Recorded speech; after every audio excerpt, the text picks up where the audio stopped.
Salomo mendirikan bait suci. Dan terjadilah pada tahun ke-480 sesudah orang Israel keluar dari tanah Mesir, pada tahun keempat sesudah Salomo menjadi raja atas Israel, dalam bulan Ziu, yakni bulan yang kedua, maka Salomo mulai mendirikan rumah bagi Tuhan. Rumah yang didirikan Raja Salomo bagi Tuhan itu 60 hasta panjangnya dan 20 hasta lebarnya dan 30 hasta tingginya. Balai di sebelah depan ruang besar rumah itu 20 hasta panjangnya menurut lebar rumah itu dan 10 hasta lebarnya ke sebelah depan rumah itu. Dibuatnya juga pada rumah itu jendela-jendela yang rapat bidainya. Pada dinding rumah itu sekelilingnya didirikannya kamar tambahan, sekeliling ruang besar dan ruang belakang, dan seluruhnya dibuatnya bertingkat-tingkat. Tingkat bawah 5 hasta lebarnya, yang tengah 6 hasta, dan yang ketiga 7 hasta, sebab telah dibuatnya ceruk-ceruk pada rumah itu sekeliling sebelah luar, sehingga dinding rumah itu tidak usah dilubangi. Pada waktu rumah itu didirikan, dipakailah batu-batu yang telah disiapkan di penggalian, sehingga tidak kedengaran palu atau kapak atau sesuatu berkakas besi pun selama pembangunan rumah itu. Pintu tingkat bawah ada pada lambung kanan rumah itu, dan orang naik dengan tangga-tangga pilin ke tingkat tengah, dan dari tingkat tengah ke tingkat yang ketiga. Sesudah ia selesai mendirikan rumah itu, dibuatnyalah langit-langit rumah itu dari bingkai dan pemapan dari kayu aras. Dan setelah ia mendirikan kamar tambahan itu pada rumah itu sekeliling, yakni setiap tingkat 5 hasta tingginya, maka rumah itu ditutupinya dengan kayu aras. Kemudian datanglah firman Tuhan kepada Salomo demikian: mengenai rumah yang sedang kau dirikan ini, jika engkau hidup menurut segala ketetapanku dan melakukan segala peraturanku dan tetap mengikuti segala perintahku dan tidak menyimpang daripadanya, maka aku akan menepati janjiku kepadamu yang telah kufirmankan kepada Daud ayahmu, yakni bahwa aku akan diam di tengah-tengah orang Israel dan tidak hendak meninggalkan umatku Israel. Setelah Salomo selesai mendirikan rumah itu, ia melapisi dinding rumah itu dari dalam dengan papan kayu aras. Dari lantai sampai ke balok langit-langit dilapisinya dengan kayu aras, tetapi lantai rumah itu dilapisinya dengan papan kayu sanobar. Kemudian disekatnyalah 20 hasta bagian belakang rumah itu dengan papan kayu aras, dari lantai sampai ke balok-balok. Lalu dibuatnyalah ruang itu menjadi ruang belakang, menjadi tempat maha kudus. Dan 40 hasta panjangnya ruang yang di depan ruang belakang itu, yakni ruang besar. Kayu aras sebelah dalam rumah itu berukirkan buah labu dan bunga mengembang. Semuanya ditutupi kayu aras, tidak ada batu kelihatan.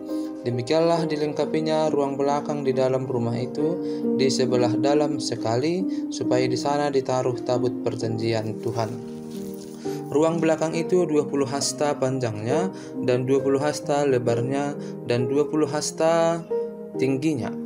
Ia melapisinya dengan emas kertas, lalu ia membuat mezbah dari kayu aras di depannya.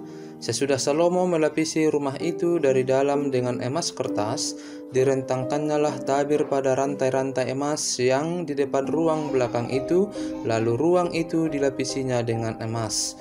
Seluruh rumah itu dilapisinya dengan emas, ya rumah itu seluruhnya. Juga seluruh mezbah yang di depan ruang belakang itu dilapisinya dengan emas. Selanjutnya di dalam ruang belakang itu dibuatnya 2 kerub dari kayu minyak, masing-masing 10 hasta tingginya. Sayap yang satu dari kerub itu 5 hasta panjangnya, dan sayap yang lain juga 5 hasta, sehingga dari ujung sayap yang satu sampai ke ujung sayap yang lain 10 hasta panjangnya. Juga kerub yang kedua adalah 10 hasta panjangnya, dan kedua kerub itu sama ukuran dan sama potongan badannya. Tinggi kerub yang satu 10 hasta, dan demikian juga kerub yang kedua. Maka ditaruhnyalah kerub-kerub itu di tengah-tengah ruang yang di sebelah dalam sekali, Kerup-kerup itu mengembangkan sayapnya, sehingga kerup yang satu menyentuh dinding dengan sayapnya, dan kerup yang kedua menyentuh dinding yang lain. Sedang sayap-sayap yang arah ke tengah rumah itu bersentuhan ujungnya, dan kerup-kerup itu dilapisinya dengan emas. Dan pada segala dinding rumah itu berkeliling ia mengukir gambar kerup, pohon korma dan bunga mengembang, baik di sebelah dalam maupun di ruang sebelah luar. Juga lantai rumah itu dilapisinya dengan emas, baik di ruang sebelah dalam maupun di ruang sebelah luar. Sebagai pintu masuk ke ruang belakang, dibuatnyalah pintu dari kayu minyak. Ambang dan tiangnya merupakan segi 5. Pada kedua daun pintu yang dari kayu minyak itu, ia mengukir gambar kerup, pohon korma dan bunga mengembang. Kemudian dilapisinya dengan emas. Juga pada kerup dan pada pohon korma itu disalutnya emas. Demikian juga untuk pintu masuk ke ruang besar itu dibuatnya tiang-tiang dari kayu minyak yang merupakan segi 4, dan 2 pintu dari kayu sanobar. Kedua papan pintu dari pintu yang satu dapat dilipat, dan demikian juga kedua papan pintu yang lain. Lalu diukirnyalah padanya kerup, pohon korma dan bunga mengembang. Kemudian dilapisinya pintu itu dengan emas pipih pada gambar ukiran itu. Ia mendirikan tembok pelataran dalam dari 3 jajar batu pahat dan dari 1 jajar balok kayu aras. Dalam tahun yang keempat, dalam bulan Ziu, diletakkanlah dasar rumah Tuhan.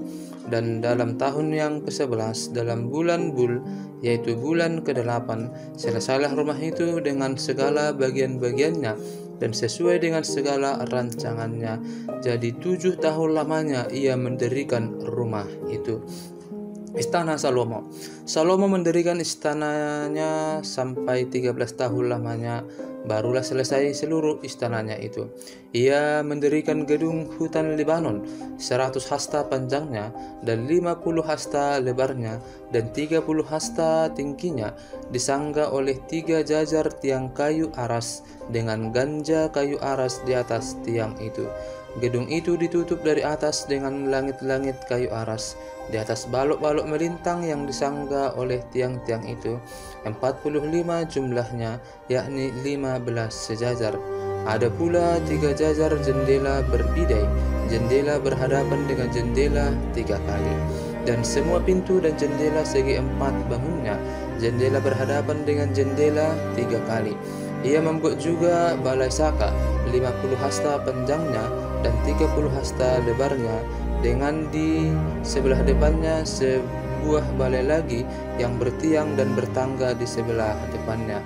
Dibuatnya juga balai singgasana, tempat ia memutuskan hukum, balai pengadilan yang ditutupi dengan kayu aras dari lantai sampai ke balok langit-langit. Dan gedung kediamannya sendiri di pelataran yang lain, lebih ke sebelah dalam lagi dari balai itu, adalah sama buatannya. Dan bagi anak Firaun yang diambil Salomo menjadi istrinya, dibuatnya juga sebuah gedung sama dengan balai itu. Tembok dari semuanya ini dibuat dari batu yang mahal-mahal, yang sesuai dengan ukuran batu pahat, digergaji dengan gergaji dari sebelah dalam dan dari sebelah luar, dari dasar sampai ke atas, dan juga dari tembok luar sampai kepada tembok pelataran besar. Bahkan dasar gedung-gedung itu dari batu yang mahal-mahal, batu yang besar-besar, batu yang 10 hasta dan batu yang 8 hasta. Di bagian atas ada batu yang mahal-mahal, berukuran batu pahat dan kayu aras juga. Sekeliling pelataran besar ada tembok dari 3 jajar batu pahat dan 1 jajar balok kayu aras. Demikian juga sekeliling pelataran dalam rumah Tuhan dan balainya. Benda-benda logam bait suci. Kemudian Raja Salomo menyuruh orang menjemput Hiram dari Tirus. Dia adalah anak seorang janda dari suku Naftali, sedang ayahnya orang Tirus tukang tembaga. Ia penuh dengan keahlian, pengertian dan pengetahuan untuk melakukan segala pekerjaan tembaga. Ia datang kepada Raja Salomo lalu melakukan segala pekerjaan itu bagi raja. Ia membentuk 2 tiang tembaga.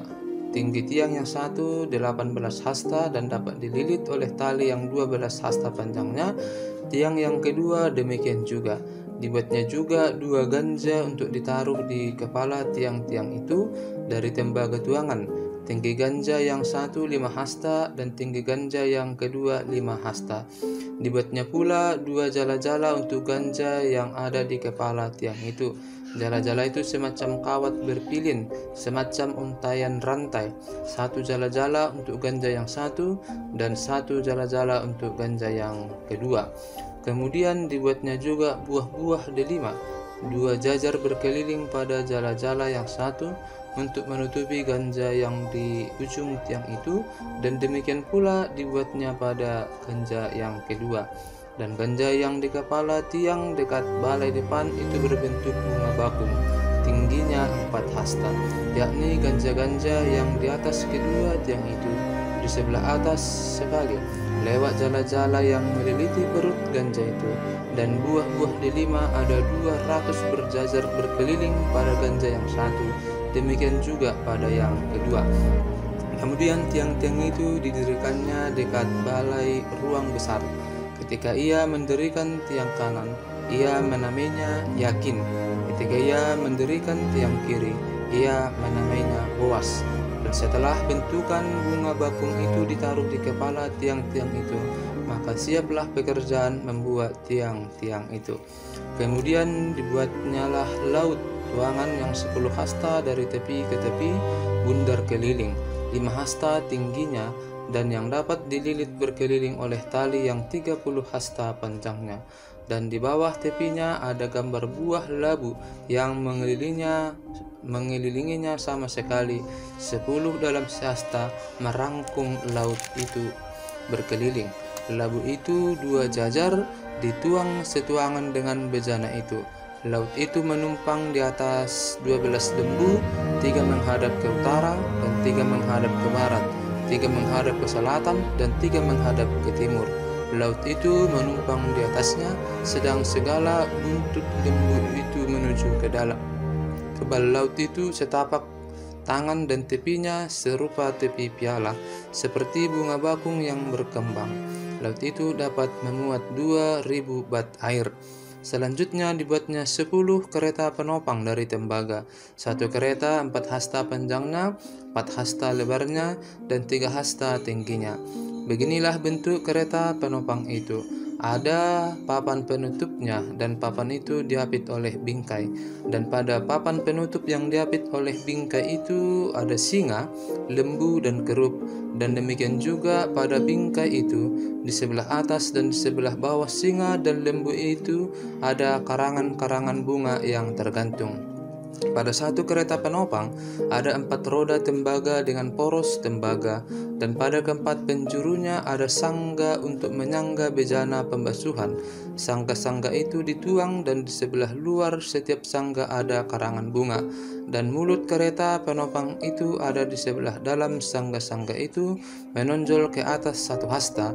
Mulutnya itu bundar, buatannya sebagai tumpuan, dan dalamnya 1,5 hasta. Juga pada mulutnya itu ada ukiran, tetapi papan-papan penutupnya 4 persegi, jadi tidak bundar. Keempat roda itu ada di bawah papan penutup, dan tangan-tangan roda itu ada pada kereta penopang itu, dan tinggi 1 roda ialah 1,5 hasta. Dan buatan roda itu seperti buatan roda kereta, tetapi tangan-tangannya, lingkarnya, jari-jarinya, dan napnya semuanya tuangan.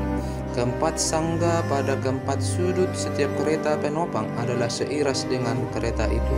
Dan di sebelah atas kereta penopang itu ada leher bundar berkeliling 1/2 hasta tingginya.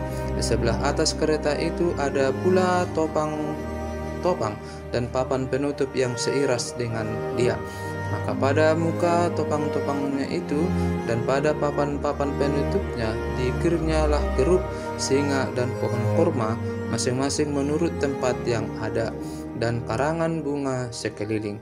Demikianlah dikerjakannya ke 10 kereta penopang itu. Tuangannya sama, ukurannya sama, dan potongannya sama semuanya. Lagi pula dibuatnya 10 bejana pembasuhan dari tembaga. Setiap bejana dapat memuat 40 bat air.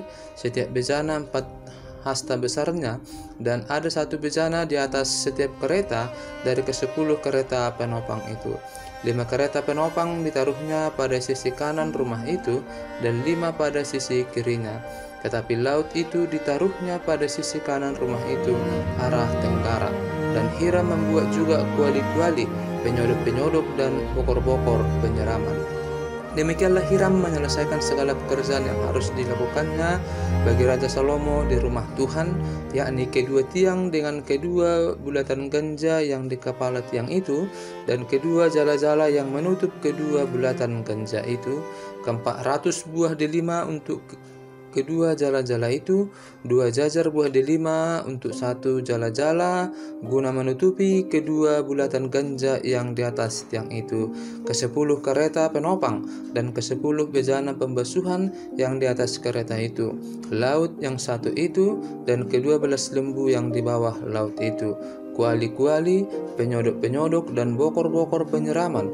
Segala perlengkapan yang dibuat Hiram bagi Raja Salomo di rumah Tuhan itu adalah dari tembaga yang diupam. Raja menuang semuanya itu di lembah Yordan, di dalam tanah liat antara Sukot dan Sartan. Dan Salomo membiarkan segala perlengkapan itu tidak ditimbang karena jumlahnya yang amat besar, berat tembaga itu tidaklah terhitung. Salomo membuat juga segala perlengkapan yang ada di rumah Tuhan, yakni mezbah emas dan meja emas tempat menaruh roti sajian, kandil-kandil dari emas murni, 5 di sebelah kanan dan 5 di sebelah kiri, di depan ruang belakang, kembang-kembangnya, lampu-lampunya, dan sepit-sepitnya dari emas, pasu-pasunya, pisau-pisaunya, bokor-bokor penyiramannya, cawan-cawannya, dan perbaraan-perbaraannya dari emas murni, engsel-engsel untuk pintu ruang dalam, yakni tempat maha kudus, dan engsel-engsel untuk pintu ruang besar bait suci dari emas. Maka genaplah segala pekerjaan yang dilakukan Salomo di rumah Tuhan itu. Kemudian Salomo memasukkan barang-barang kudus Daud ayahnya, dan menaruh perak, emas, dan barang-barang itu dalam perbendaharaan rumah Tuhan.